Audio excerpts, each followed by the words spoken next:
We're going to be learning today about a fascinating story, the story of a king who visited from the next world to this one. Not often that we hear these kind of encounters, but it appears right here in the Talmud on the story of the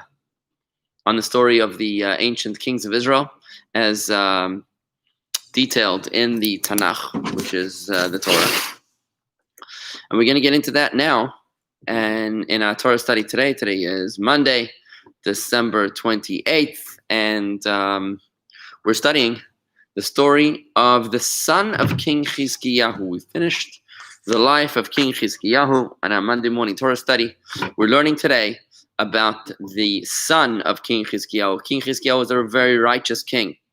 His son Menashe was the opposite extreme, one of the most wicked kings of Israel who ever lived. However, before you jump to any conclusions, let us see what happens to this extraordinarily wicked, this enigmatic personality.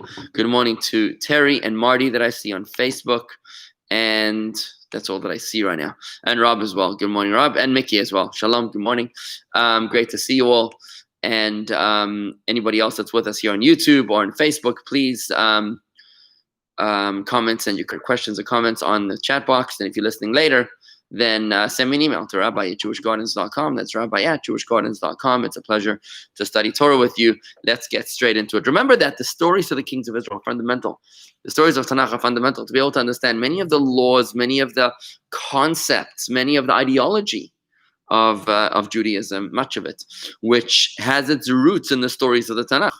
So when you're familiar with the stories of the Tanakh, you're able to have a much, much better context to understand teachings, rulings, relevant, meaningful conversations about prayer and about other very personal ideas that have their roots in these stories. So it's very, very important to have a proper context, a healthy foundation, a well-rounded knowledge of Torah.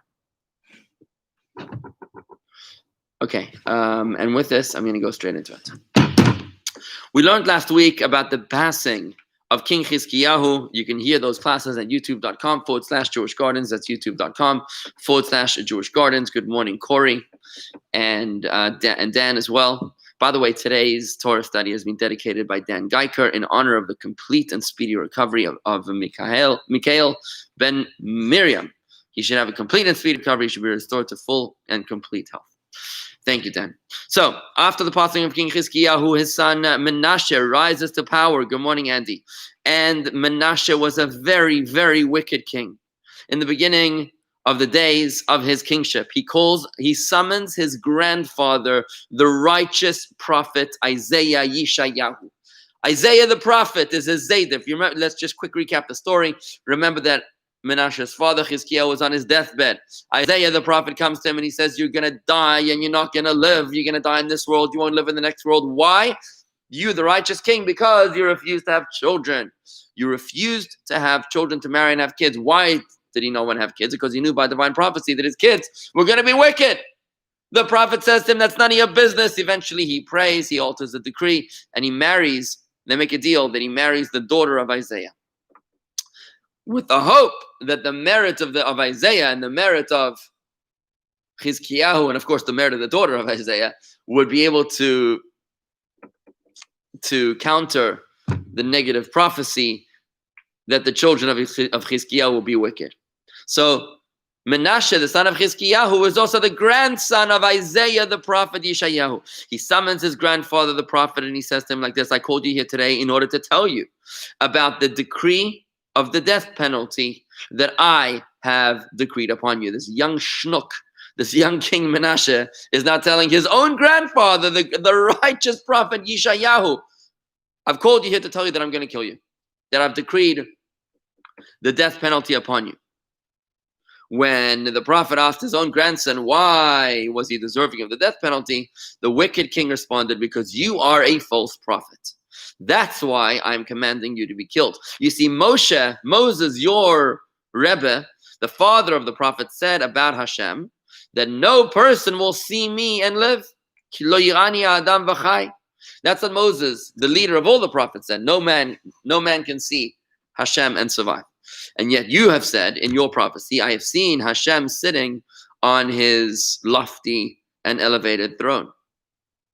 Now, obviously, we have to understand that this is not, you're not talking about a physical object. You're not talking about a lollipop over here. I saw the lollipop. I didn't see the lollipop. You're talking about an idea. You're talking about an abstraction. So Menashe, with his maybe deliberate unwillingness to understand, was seeking an alibi to kill his own grandfather. He saw how miserable his father was from Yeshayahu. He saw how miserable the kings were from the prophets that would chastise them. He figured he's gonna deal with this problem with one fell swoop, which is gonna kill him up front, and he wanted to have any guilty conscience. So obviously you're dealing here with an idea. When Yeshayahu says that he saw Hashem, he saw the manifestation of Hashem. If you can think of Hashem as the sun, let's say, that's a very physical analogy, which really is idolatrous in nature, so let's not use that. But imagine the sun, right? And let's say you can't see the sun. Nobody could stare at the sun and stare at the sun and still retain their eyesight. But you can see the rays of the sun. You can see the light of the sun. You can see maybe the ball of the sun through some sort of mechanism or a lens. So that's potentially what Yeshayahu was talking about. That he said, Moses said, no man can see Hashem. But I saw Hashem. What do you mean I saw Hashem? I saw the hand of Hashem. We all see Hashem. If you think about it, if you meditate upon the miracles that happened to you in your life, you realize that's the hand of Hashem. Moses, and he continues, Menashe continues to chastise his own grandfather. He says, Moshe Rabbeinu said, who is like Hashem our God whenever we call upon him? But you have said the opposite. Search for Hashem when he is reachable, which seems to imply that Hashem is not always reachable, and therefore you're a false prophet because you've contradicted Moses. Either a human being can see his God, or he cannot see his God. Are Moses' words correct, or are your words correct? Is Hashem always close to anyone who calls him no matter what? Or is Hashem only close to you at certain times? Obviously, the answer to this is that Hashem is always close to you whenever you call him. But it takes less effort to reach Hashem during certain times, like between Rosh Hashanah and Yom Kippur. What that means is that all year round, the prayer of a congregation is never despised before God. The prayer of a congregation of a minyan is never turned away by Hashem. The prayer of an individual can be turned away by Hashem, potentially. But during the 10 days of Teshuvah, then it's much easier to reach Hashem. Then the power of an individual prayer has the power of a congregational prayer all year long. So, which means the power of an individual prayer between Rosh Hashanah and Yom Kippur cannot be rejected. So, like we say in Yiddish, it depends on what we're talking about. This is not binary. It's not black or white. There's a lot of gray when it comes to these ideas. And Menashe was deliberately looking for a reason to kill his grandfather. And what about the prophecies of doom that you've prophesied about the destruction of our temple? How many times have you spoken about the destruction of Jerusalem and the Holy Temple? Yet it has not come to fruition. The temple stands in its place. Jerusalem is filled with people who are enjoying their lives. All your words, Zaidi, are false and vanity. And therefore, you have nothing to prove your righteousness. When Yeshayahu heard these words, he was filled with the dread and fear. He realized that his grandson wants to kill him. And he's looking for an alibi, for a reason, for an excuse to kill him. He understood this, and he refused to respond to his horrible allegations, because he realized there's no logic is going to stop his wicked grandson from fulfilling his treacherous intent. He's not going to be able to convince him out of this. He's already made up his mind long before anything that Yeshayahu said or didn't say. Even if Yeshayahu would brilliantly be able to defend himself, there'd be no way to change the mind of this evil grandson of his. If he will not respond, then the people listening will say, the onlookers will say that Menashe rightfully killed Yeshayahu because he mocked the kingdom. And if so, his punishment will be less than if he kills an innocent person. This is the calculation that Yeshayahu was thinking. He realizes, he resigns himself to his fate.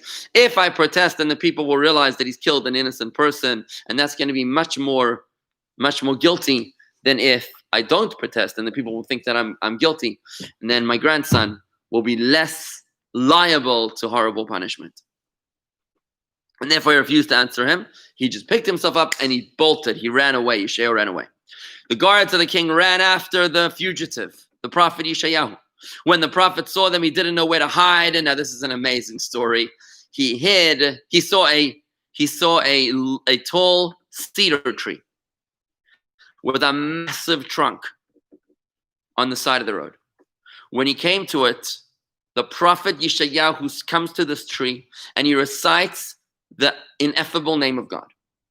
The name of God that you're not allowed to ever say. It's a Kabbalistic power of Kabbalah, practical Kabbalah. He says the name of God that only certain individuals in the history of the world have ever said. A few examples is Moses. If you remember Moses, when he saw the Egyptian attacking a fellow Jew, it says he spoke to kill him.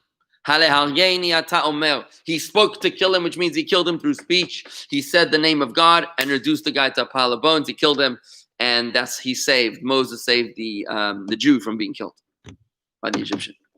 Rabbi Shimon Bar Yochai was hiding in the cave from the Romans for 13 years. And when he comes out of the cave and he sees a Jew who is violating a minor offense of Torah, he reduced him to a pile of bones after 10 years, I think it was.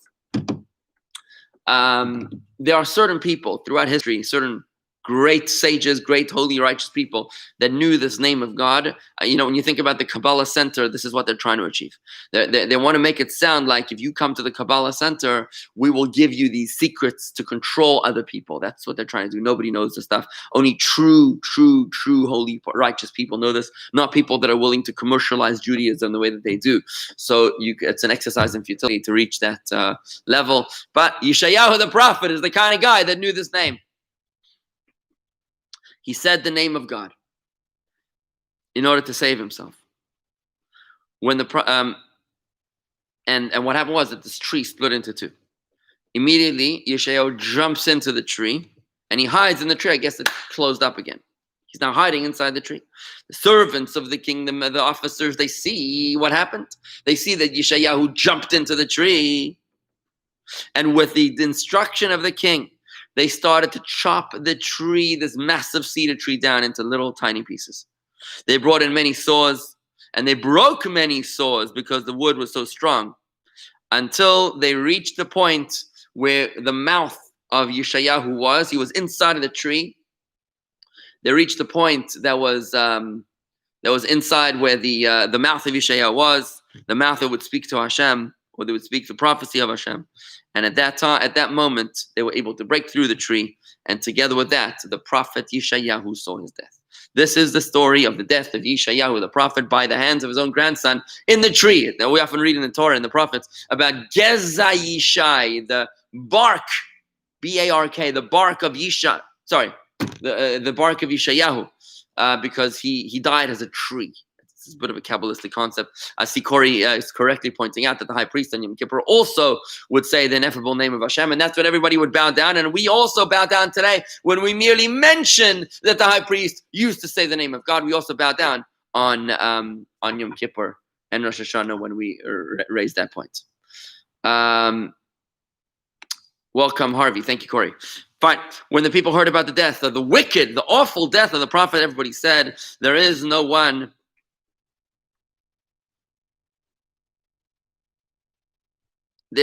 who is important or less important in the judgment of Hashem. Even though Yeshayahu was a true prophet and he was righteous and he was God-fearing, he was still punished for having spoken badly about the Jewish people. When he said, "Betoch am tamei sfatayim anochi yoshev," amongst the people of impure lips, I am dwelling. In other words, since he spoke badly about the Jewish people, therefore the people said he was punished by Menashe by killing him on his mouth, by cutting the bark on his mouth. It's interesting, when you think about Moses also, Moses was punished with leprosy, with tsaras. If you remember why, because he said, hinam kshehirefu. They said that the people are a stubborn people. And for speaking badly about the children of Hashem, Hashem gave him leprosy. Same thing over here, because Yeshayahu spoke badly about about the Jewish people, when he said that they are a people of impure lips. Therefore, he was also punished and he died by his lips. In other words, nobody can be vindicated from the justice of Hashem. Everybody is, Hashem will find fault with every single person. And that's also a reason that we learned last week in the Talmud, that you should never pray to God for your own merits, because nobody is truly, truly, truly deserving and flawless before God.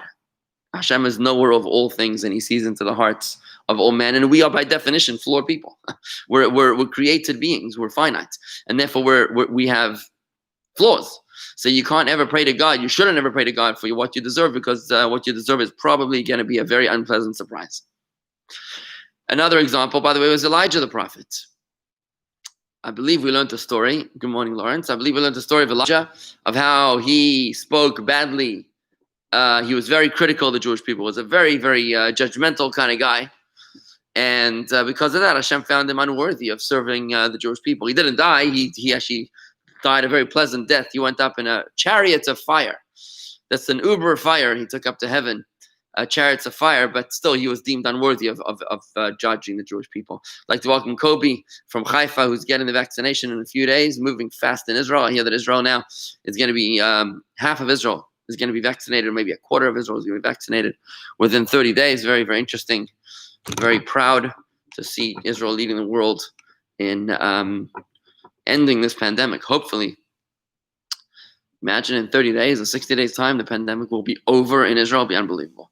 Let's see how Menashe comes from the next world. Let's see what happens. How Menashe visits us all from the next world. Any questions or comments, please do comment. Okay, Menashe, the son of Chizkiyahu, did not learn from the ways of his father. This is the beginning of his reign. First thing he did is that he killed his grandfather, the righteous Isaiah. By the way, you may remember the story of the death of Zechariah.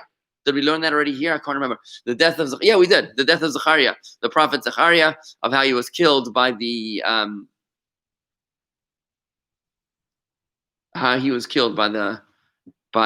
king when he was prophesying at the side of the altar. And that's why to this very day, the tomb of Zechariah is right there, just outside of the Temple Mount.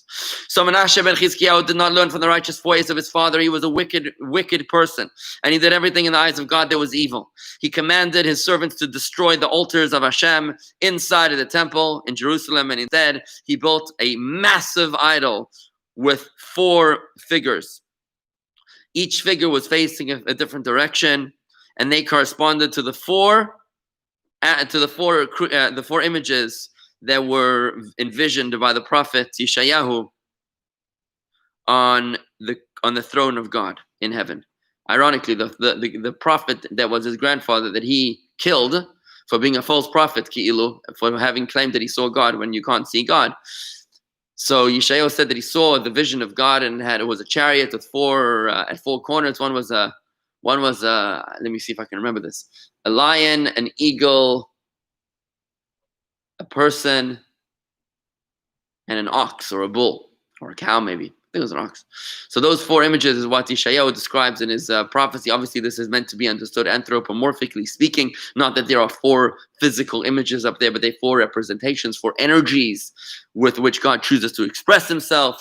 But he took it very, very literally, and he made an idol with these 4 heads: a person, an eagle, a lion, and an ox.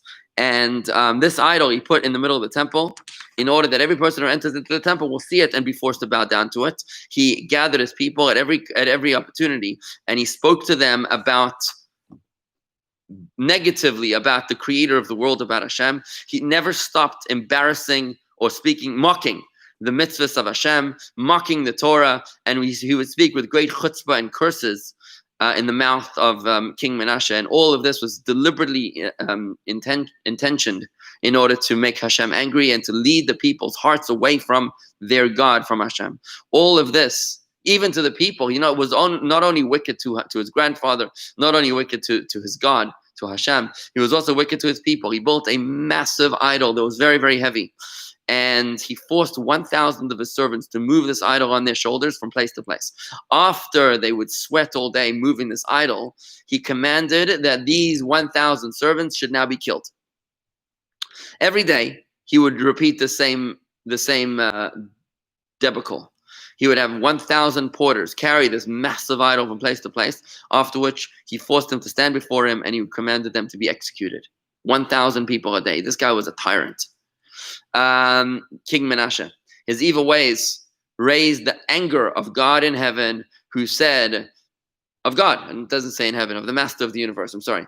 His evil ways aroused the anger of God, of the master of the universe, who said, because he sinned and caused other people to sin deliberately and in order to make me angry. There's two kinds of sinners. There's a sinner who sins because he enjoys it. And then there's a sinner, much worse, who sins in order to make God angry. This guy, because he sinned and caused other people to sin in order to make me angry, therefore I will bring upon him a very, very terrible punishment until he will cry to me from the depths of the bitterness of his soul. And then he will know that I am God and there is no other God other than me. And that's a story which we'll probably get to next week. But at the very least, I would like to finish the story of King Menashe coming from the next world. I see that Alex from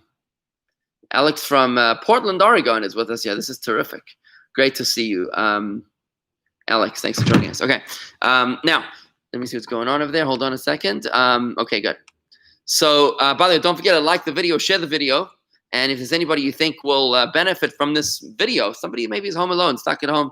There's nothing better to do. Or maybe somebody is actually interested in studying Torah, studying Jewish history. Share this video with them and tag them or send it to them. So that way, hopefully, they'll be able to study Torah with me together. In the days of the kingship of Menashe, there wasn't a single idol that this wicked king did not serve. Reminds us of Jethro, father-in-law of Moses, who did the same thing. He also served every single idol, but he, on his own, came to discover that there is no God like Hashem. And he actually converted to Judaism because he came to recognize that Hashem is the true God. But Menashe was go the other way. He was not outside coming in. He was inside coming out. He was the Jewish prince. And he was born as the son of the righteous King Chizkiyahu, who could have been the Mashiach we learned about. Yet he became wicked and he chose to serve every single idol. It's hard for us to even understand this.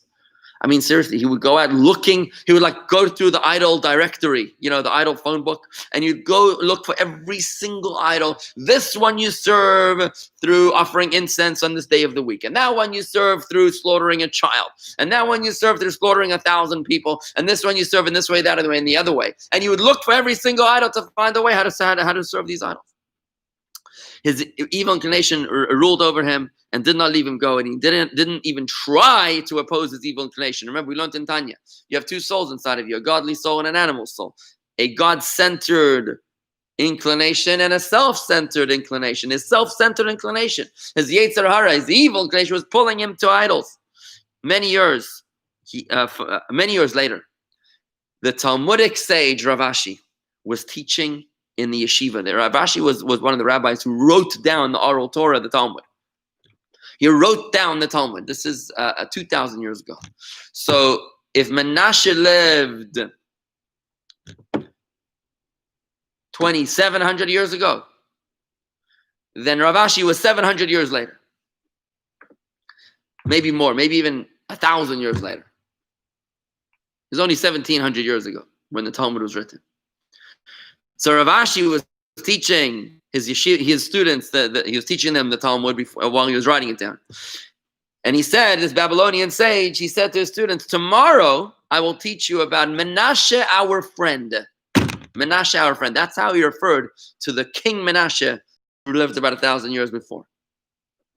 Tomorrow I'll teach you about Menashe, our friend. That night, in a dream, Menashe, the son of Chizkiyahu, the king of Yehuda, appeared before Rav Ashi, and he asked him angrily, how dare you refer to me, Menashe the king, as your friend? This guy's coming from the next world, wherever he was. We're going to learn about this guy. Next week, we're going to learn about his teshuvah, about how he found his way back to God. But anyways, this wicked king says, how dare you call me your friend? If I was your friend, am I your friend? Am I even your father's friend? Does your Torah knowledge come even to my ankles, to the ankles of my Torah knowledge? Well, sorry, he didn't actually say that. He said, does your Torah knowledge come to my Torah knowledge? That's what he said. If indeed your Torah knowledge is greater than me, then let me see. Then tell me the answer to a single question that I will ask you. He asked him a question. Rav Ashi didn't know the answer. He asked him about challah bread for Shabbos. You know, when you make hamotzi on challah on Shabbos, and you have 2 loaves of bread, which part of the loaf are you supposed to cut the bread in? That was the question. And Rav Ashi didn't know the answer. And he asked him, he says, please, said Rav Ashi, tell me the answer so that tomorrow when I teach the students, I'll be able to tell them about your greatness. Menashe agreed and he told him the answer. The answer was that he's supposed to cut the bread at the place where it's baked the best. The best part of the bread, the most baked part. The Amora Rav Ashi was shocked at the Torah scholarship of Menashe. He was like, I didn't think you knew anything about Torah. I thought that you were like just some lazy, good for nothing that didn't know anything about Torah. Tell me, he says, in the dream, he's speaking to Menashe, if you were such a Torah scholar, then why were you worshiping idols? Like, leaving no idol untouched. Why were you so wicked?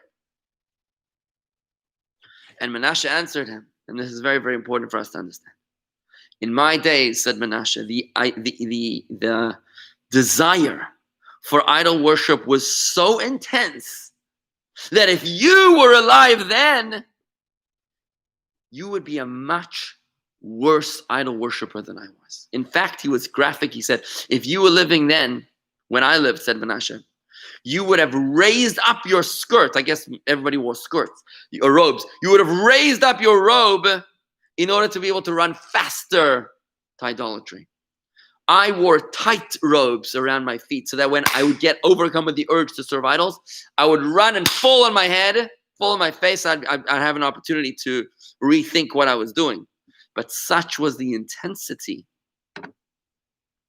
of the desire for idolatry. And with that, Menashe left him in the dream.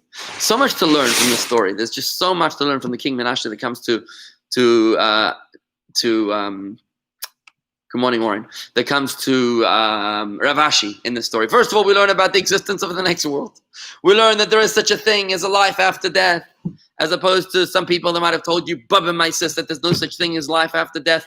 They simply don't know what they're talking about. If anybody ever told you that the Jewish people don't believe in life after death, they don't know what they're talking about. They might ask them if they're telling you their personal opinion, or ask them if they're telling you what the Torah says. Enough said. Anyways, this is just one of thousands of examples. But anyways, that's the first thing, is that there is a life after death. The second thing is that the dead are conscious of what's going on in this world. They watch us and they track us. And it's kind of like on Facebook, you know, when you write someone's name, it tags them and they get a notification that they're being spoken about somewhere. So too in heaven, you get tagged. When you mention someone's name down here below, you tag them and they get notified that you're talking about them. Which means that if somebody is dedicating today's Torah study, or any Torah study, or a Kiddush, or a Kaddish, or anything, in memory of someone in the next world, they get notified. They're aware of it. And they draw nachas from it. And if you're fortunate enough, they might even reveal themselves to you in a dream. Or some other ways, depending. We also learn about the ability or the reticence of judging other people. We should never judge other people. We're learning a lot about these wicked kings of Israel. But you know what? Who are we to judge? We don't come to their ankles of the greatness of these kings of Israel. This king Menashe, we don't begin to fathom. They're not our friends. They're not our colleagues. These guys are light years ahead of us. And for us to judge them is certainly ridiculous and expressive of our own ignorance and lack of fundamental understanding of our own standing. But in addition to that, you can apply the same principle to any other human being alive as well. Every single human being, every person that you know, is fighting a battle that you know nothing about. So be kind.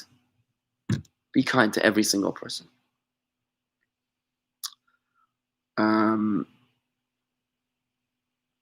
I think that's pretty much what I wanted to share. There was one thing I want to say to you, is that what happened to this desire for idolatry?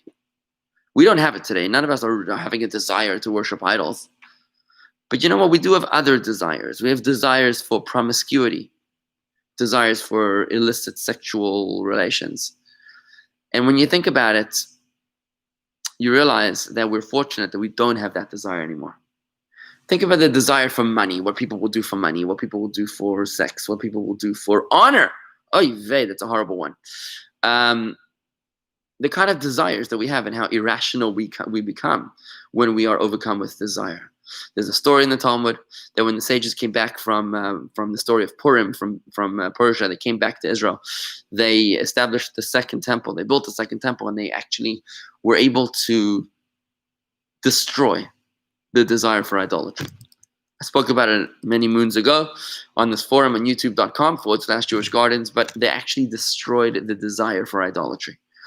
It no longer exists. We can't relate to it anymore. And they almost did the same thing for the desire for illegal sexual relations, but they realized that nobody was going to have any desire for sex at all, and there'd be no babies born ever anymore. So therefore, they only mitigated the desire for sexual relations. They didn't destroy it.